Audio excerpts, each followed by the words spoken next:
Book of Heaven, Volume 25, Part 7. January 6, 1929. Crowd of people who did not reach the proper stature because they went out of the inheritance of the divine fiat. Wherever the divine fiat is present, there is the communicative strength of the divine goods.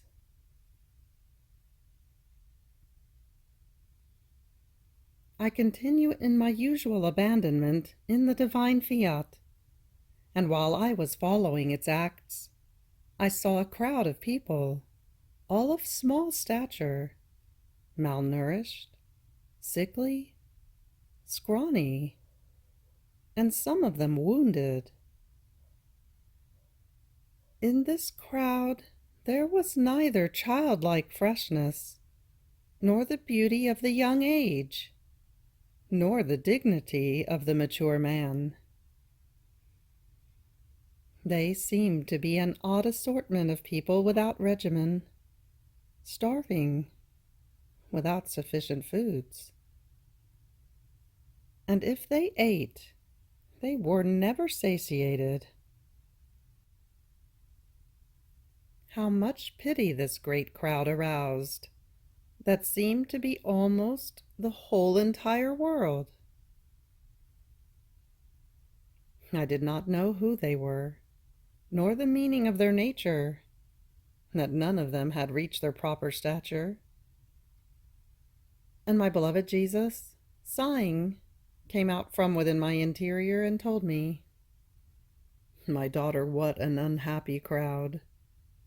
It is nothing other than the great crowd that went out of the paternal inheritance given to them by their celestial Father. Poor children, without paternal inheritance. They do not have their lands in which to live safely. They do not have sufficient foods in order to nourish themselves, and are forced to live of thefts and robberies, and of foods without substance.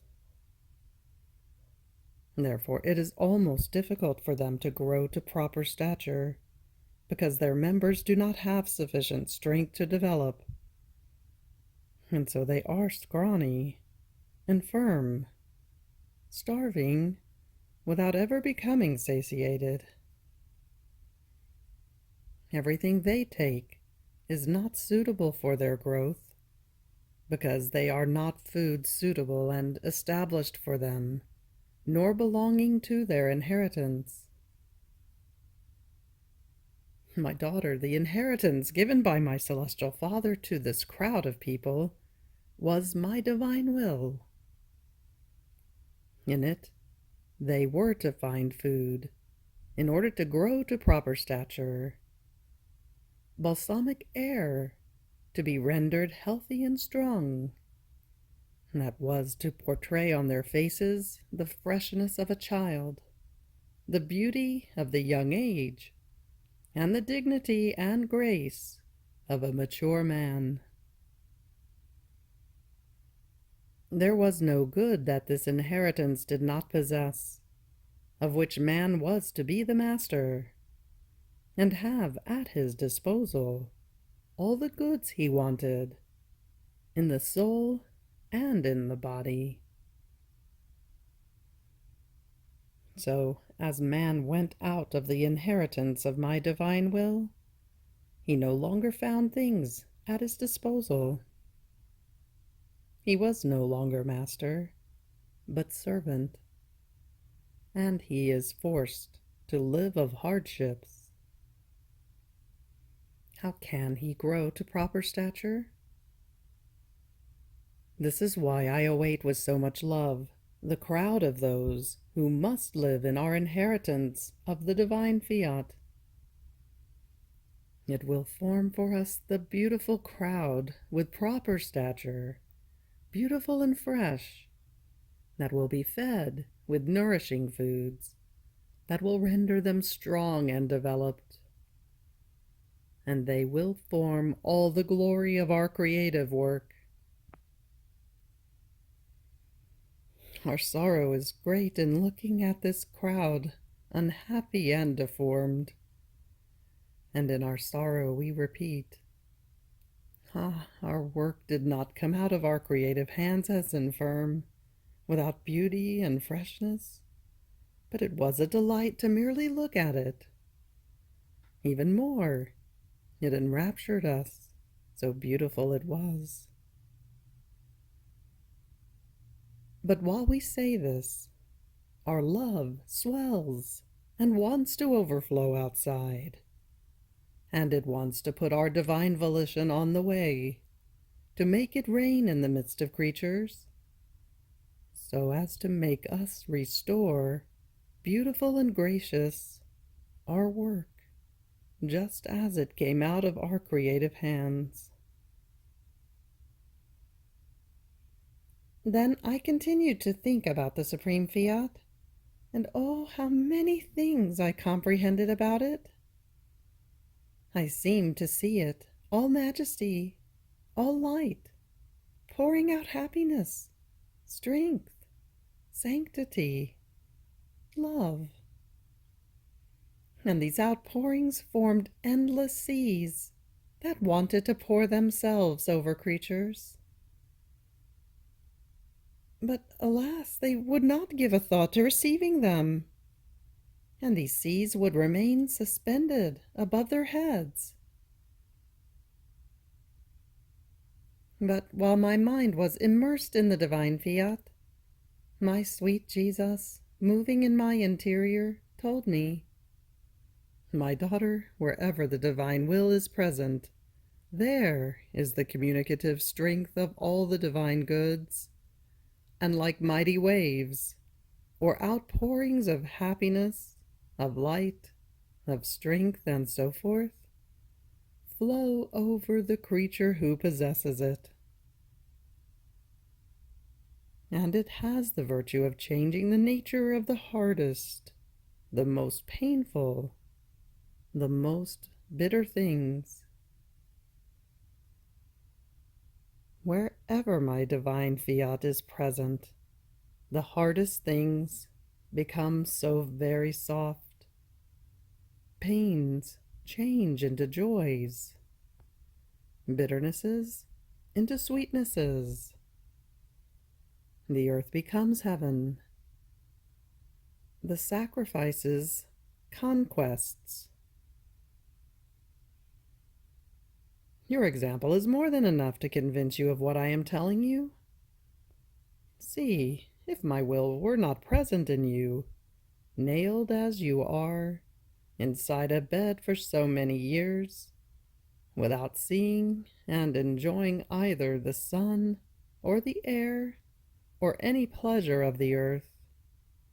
Even more, you can say that you do not know it. You would have been the unhappiest creature. Oh, how hard and bitter would your state have been to you.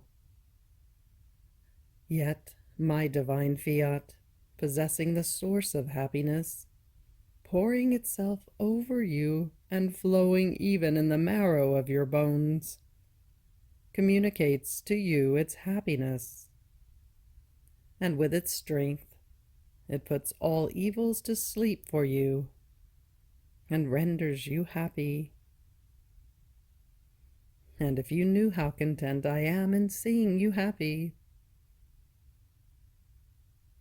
and then add that it is seeing you happy, not in a state of pleasure, of amusement, but confined in a bed. This enraptures me. It makes me go into fidgets of love. It draws me so much to you.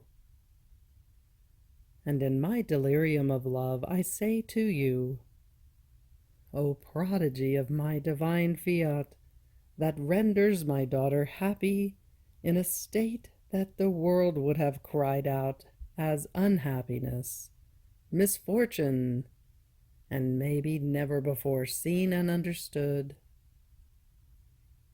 Yet, with my divine will, she is the happiest of creatures, the most peaceful, the dominator of herself, because inside of her flows the vein of the happiness of my Fiat, that knows how to convert all things into joys and happinesses without end. My daughter, to see the creature happy is my only contentment. And since what renders her unhappy is the human volition, once this is removed, all the unhappinesses end, nor do they have any more reason to exist. But what makes all human unhappinesses die is my will alone. Before it, all evils feel themselves dying. My will is like the sun that rises in the morning, that has the virtue of dispelling the darkness of the night. Before the light, darkness dies, nor has any right to exist any more. So it is with my divine will.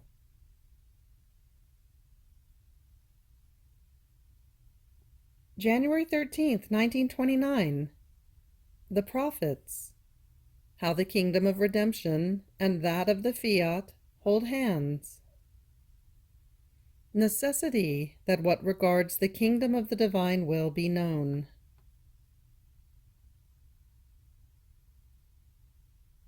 I was continuing my round in the acts of the divine Fiat, and as I reached the point in which I would accompany the prophets when the divine volition manifested itself to them, the how and the when of the coming of the future Redeemer, and the prophets longed for him with tears, prayers, and penances, making everything they did my own, because all this was the fruits of the eternal divine Fiat. I offered it in order to impetrate its kingdom upon earth. But while I was doing this, my sweet Jesus, moving in my interior, told me, "My daughter, when a good is universal, and must and can bring good to all, it is necessary that entire peoples, and if not everyone, a great part, know the good that they must receive, and with prayers, sighs, desires, and works, they impetrate a good so great, in such a way that first the good they want is conceived in their minds, sighs, desires, works, and even in their hearts, and then is the good that they longed for given to them in reality. When a good that must be received is universal, it takes the strength of a people to impetrate it. On the other hand, when it is individual or local, one can be enough to obtain the intent.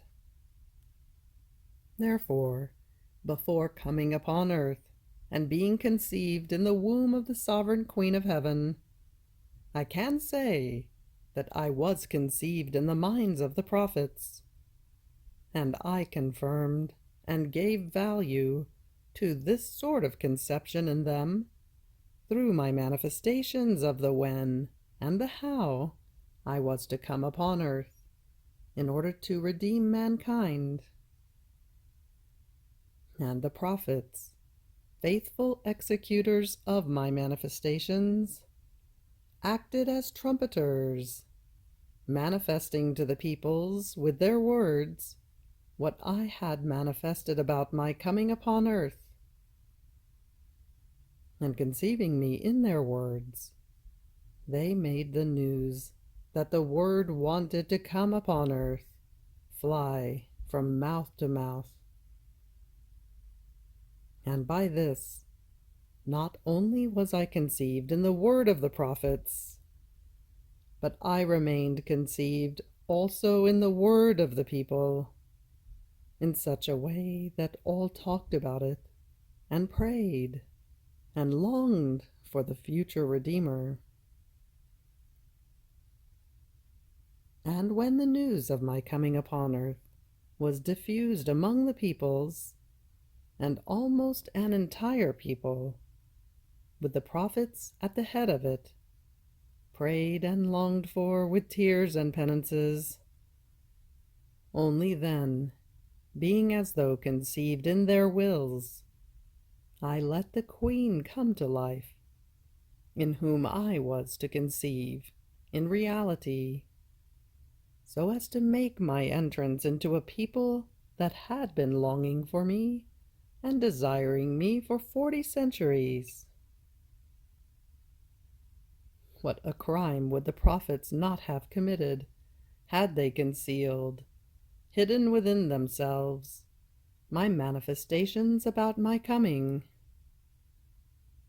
They would have prevented my conception in the minds, in the prayers, words, and works of the people, a necessary condition for God's being able to concede a universal good, which was my coming upon earth.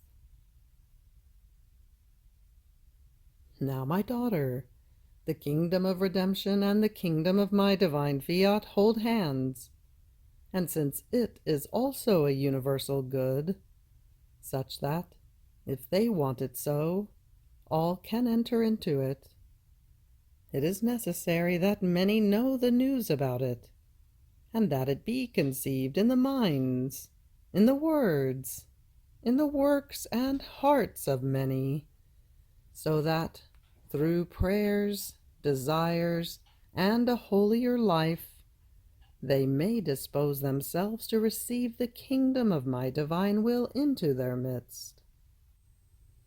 If the news is not divulged, my manifestations will not act as trumpeters, nor will the knowledges about my divine fiat fly from mouth to mouth, forming the conception of it in the minds, prayers, sighs, and desires of creatures.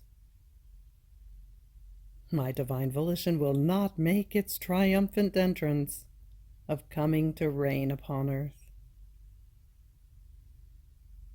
How necessary it is that the knowledges about my fiat be known.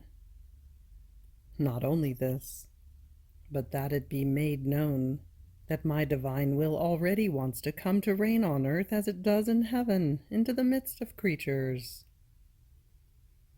And it is to the priests, as to new prophets, through the word, as well as through writing and through works, that the task is given of acting as trumpeters, in order to make known what regards my divine fiat.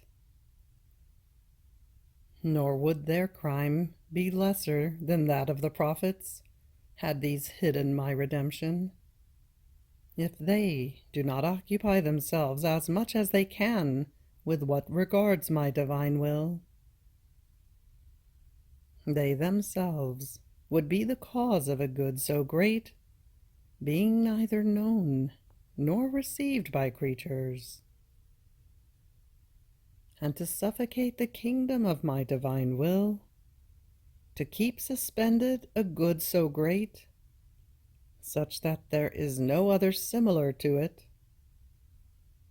is this perhaps not a crime? Therefore I recommend to you, on your part, do not omit anything, and pray for those who must occupy themselves with making known a good so great. Then he added with a more tender and afflicted tone, My daughter, this was the purpose for which I permitted the necessity of the coming of the priest, that you might deposit in them, as a sacred deposit, all the truths that I have spoken to you about my divine fiat, and that they be attentive, and the faithful executors of what I want. That is, that they make the kingdom of my divine will known. Be certain that I would not have permitted their coming, if not for the purpose of fulfilling my great designs over the destiny of the human family. And just as in the kingdom of redemption, I left my Queen Mamma in the midst of the apostles, so that together with her, helped and guided by her, they might give start to the kingdom of redemption, because the sovereign Queen of Heaven knew more than all of the apostles. She was the most interested. It can be said that she kept it formed within her maternal heart. Therefore she could very well instruct the apostles in the doubts, in the way, in the circumstances. She was the true sun in their midst, and one word of hers was enough for my apostles to feel strong, illuminated, and fortified. In the same way, for the kingdom of my divine Fiat, having placed in you the deposit of it, I keep you in the exile still, so that the priests might draw from you, as from a new mother, what can serve as light, as guidance, as help, to give start to making known the kingdom of my divine will. And as I see their little interest, if you knew how much I suffer, therefore, pray, pray.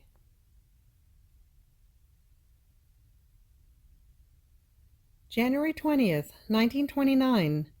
How creation is a divine army. Wherever the divine will is present, there is perennial life. My abandonment in the divine Fiat continues, and as I was following its acts, that it did in the whole creation, I wanted to give to my Creator the glory that each created thing contained. In fact, even though each created thing is glorious, noble, holy, of divine origin, because it is formed by the creating Fiat, however, each thing possesses a property, one distinct from the other, in such a way that each of them gives its own glory to He who created it. So, while my little and poor intelligence was wandering within creation, my sweet Jesus, moving in my interior, told me, "My daughter, each created thing has its special office, according to how God created it, and all of them are faithful to me in the office that each one possesses, giving me continuous glory, and each distinct from the other. The creation is my divine army, united and inseparable, though created things are distinct, and all of them run without ever stopping for the sole purpose of glorifying their Creator. It is like an army. Some act as general, some as captain, some as officer, and some as little soldier, all intent on serving the king, each one at its place, in perfect order, and faithful to the exercise of each office. As each created thing possesses an act of my divine will, this is enough for them to maintain themselves in their place in perfect order, always beautiful and ever new, and in the act of glorifying He who created them. Wherever my divine will is present, there is perennial life, harmony, order, unshakable firmness. such that no event can move them from their place, and all are happy in the office that each possesses. Such would man have been if the human will had not snatched him away from my will. A beautiful army, all ordered, and each one happy in his office, and always in the act of glorifying me.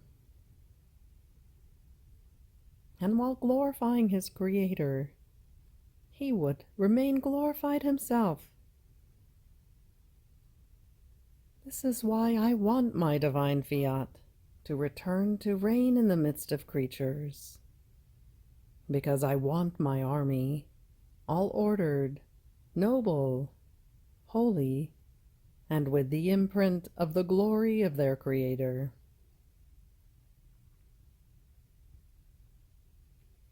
February 3rd, 1929. To recognize creation and redemption is to recognize the divine dominion.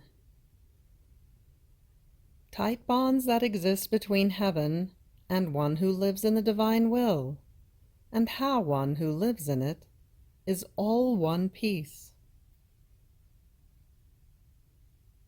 My poor and little mind swims in the most bitter sea of the privation of my sweet Jesus, and feeling I am almost without him, more than ever, I feel like longing for my celestial fatherland.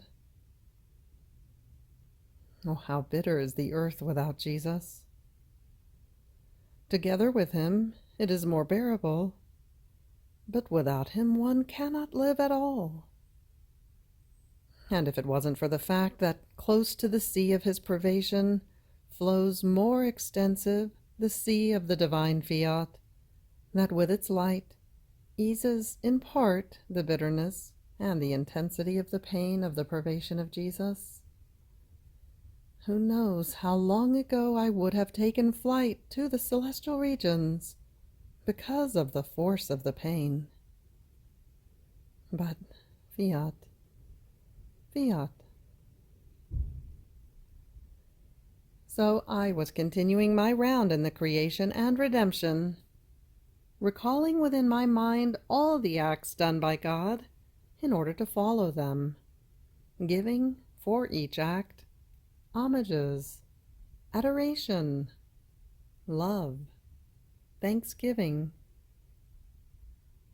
And my sweet Jesus, moving in my interior, told me, "My daughter, by recalling the acts of creation and redemption, in order to follow them and honor them and know them, the creature does nothing but recognize the divine dominion in all things. And my divine will feels itself being given its honors, the homages due to it, and drawn, it forms there its kingdom in the midst of creatures." After this, I felt I could not go on any longer without Jesus. My strengths were failing me. I was so disheartened that if my interior pains could be seen, I would have caused heaven and earth to cry out of pity. But I believe that just as the divine Fiat eclipses my sweet Jesus from me with its light, so does it eclipse my pains in such a way that no one knows anything about my hard martyrdom. It is a secret that passes only between me, Jesus, and the holy divine volition. As for all others, no one knows anything.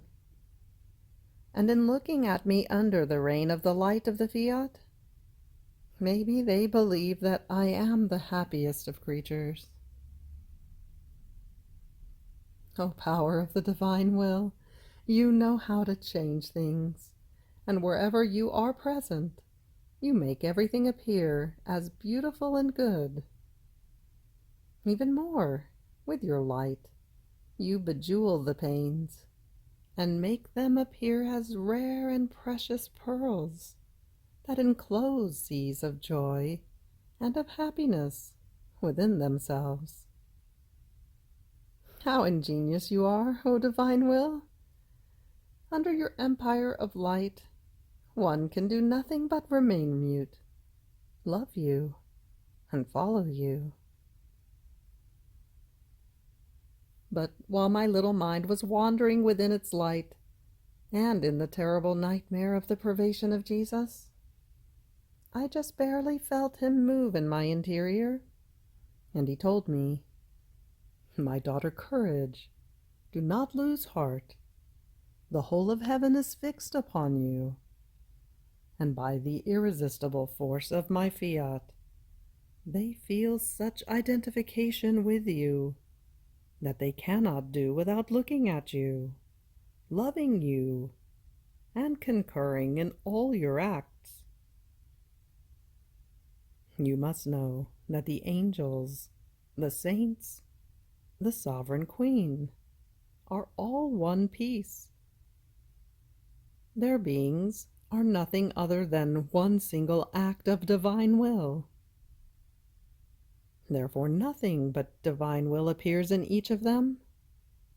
The thought, the gaze, the word, the work, the step, nothing appears but fiat, fiat. And this constitutes all the fullness of the happiness of all the saints. Now, one who does and lives in my will on earth is similar to the inhabitants of heaven. That is, she is all one piece, and forms one single piece with them, in such a way that if the pilgrim soul thinks, the saints think together with her. If she loves, if she operates, they love and operate with her. There are such tight bonds between her and heaven that all together form one single act of my will. So much so that all the celestial inhabitants are on the lookout to see what the creature on earth does, so that nothing may escape them. Wherever my divine will reigns, it has its heaven, and has the virtue of kidnapping heaven onto earth, and the earth into heaven, and of forming one single thing. Therefore, courage. Do not lose heart. Think that you are dealing with a divine will, and this should make you content. You have reached the end of the Book of Heaven, Volume 25, Part 7. Fiat.